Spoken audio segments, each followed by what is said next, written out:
ফার্স্টে ভেবেছিলাম এই ফ্রকটা পরবো, বাট তারপর ভাবলাম না থাক, আমি টপ আর ট্রাউজারই পরে নিই। বাট এই টপটা যেহেতু একটু শর্ট ছিল, ক্লিভেজ দেখা যাচ্ছিলো, তো মা পরে বেরোতে দেবে না, তাই জন্য আমি আবার ওটাকে সাদা শার্ট দিয়ে কভার আপ করেছিলাম। তো যাই হোক, তারপর আমি চলে যাই জাংশনে। তোমরা অনেকবারই দেখেছো এই জায়গাটা আমার ফোনে।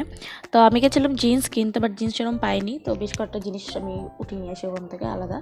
তারপর আমি যে খেতে ফুডবে, এটা হচ্ছে ফুডবের মেনু, আমি তার মধ্যে থেকে অক্টোপাসের এই কম্বোটা খেয়েছিলাম। আর আমি লিপস্টিক এই ভিডিও রিভিউ আমি পরে অন্য একটা ভিডিওতে দিয়ে দেবো। তা এবার এসে ওদের খাওয়ার কথায়, ওদের অক্টোপাসটা খুব ভালো খেতে, বাট ওদের সমস্যাটা হচ্ছে অক্টোপাসটা একটু স্পাইসি হওয়া উচিত ছিল। ওরা লিখেছিল স্পাইসি সসে টস হবে, বাট হয়নি, সেটা মিষ্টি মিষ্টি লাগছিলো খেতে। আমার মনে হয় এই ধরনের জিনিস একটু স্পাইসি হলে বেশি বেটার লাগে।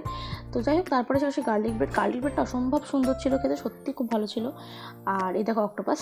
তো নেক্সট ছিল কোক, যেটা নর্মাল ছিল, আর ফ্রাইড ফ্রেঞ্চ ফ্রাইসটা মোটামুটি, কারণ ফ্রেঞ্চ ফ্রাইসটা অতটা একটু তেলের গন্ধ ছাড়ছিল।